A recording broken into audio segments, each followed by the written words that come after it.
Hi, welcome back to Pantry and Fridge Staples online cooking class. This is a bit of a bonus video that I wanted to show you how I make my vegetable stock paste.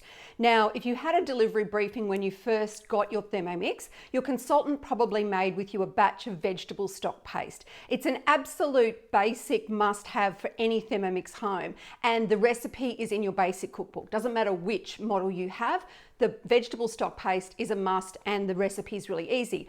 But I like to use all of my vegetable scraps and not necessarily follow the recipe. So I wanted to show you how I do my vegetable stock paste and reduce the waste in my kitchen. Okay, what I do is whenever I have the end of something in my kitchen, you know, maybe some celery's gone a bit limp, or the ends of offcuts of herbs like the stems, if you're just taking off the leaves, keep the stems, they're full of flavour, and pop them in a Ziploc bag. This is a big one, it's an IKEA Ziploc bag, and I just fill it up, and when it's reasonably full, then I make my vegetable stock paste. And this has been in the freezer. I've let it thaw out a little bit, so it's not so hard on the blades when we cut it up, but you know, just it's a good way to do it. So let's go. So there's a variety of different vegetables in there that we're just going to add in. Got some cauliflower. Oh, I love the ends of, like when I bake fennel, I keep the stalks because they're really flavoursome. And what else have I got in here? All sorts of goodies. A bit of leftover kale and all sorts of stuff. So let me get some of this. Oh, it's still a little bit frozen. Might have to break it up a little bit. Put some of that in there. What else have we got in here? Few more stalks. Oh, like the stalks from kale are really good when you're pulling off the leaves in your recipes.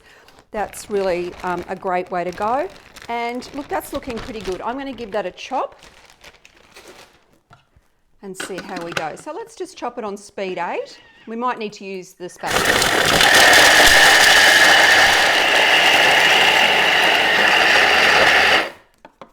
Terrific. Now that's cut down quite well. I've got one little random bit, I'll just pop that aside, but otherwise it's cut really well. Now it's around about, the ratio for this is around about 400 grams of your vegetables to about 150 grams of salt. So I'll just weigh in the salt. Now, I don't like to use sacks of salt, or the really cheap salt that you get, because it's been heated up to quite a high temperature. It has no nutritional value, and usually it also has an additive with it, so to stop it from clumping together, and it's one of the bad additives.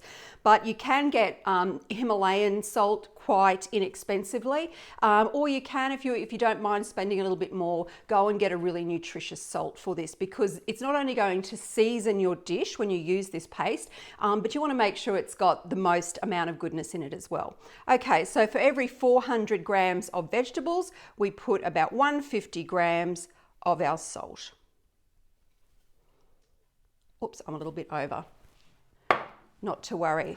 Okay, and then I just follow the cooking instructions in the basic cookbook, which is just 20 minutes for aroma, temperature, speed 1 or 2. And then after that, we come back and give it a quick blend. So I'll pop that on.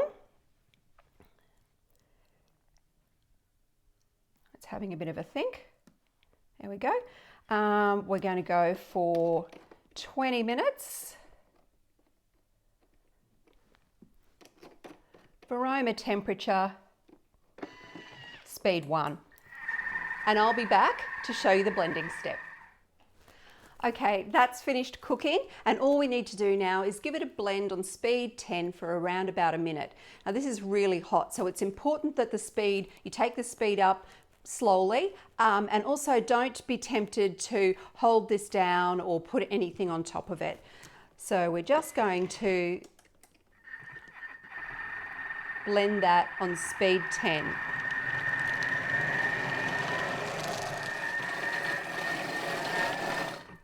Okay, the blending's done, and we'll just wait for the arms to release,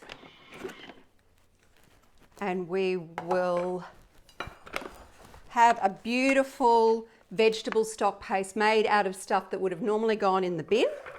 And I'm going to pop this in here for now to let it cool down before putting it in a jar. Now this lasts in the fridge for months and months and months. You can freeze it, although it doesn't really freeze solid because of the salt content. The salt does preserve it, so you don't really need to freeze it. And you use it in a lot of your Thermomix recipes that'll add flavour but also season your dish.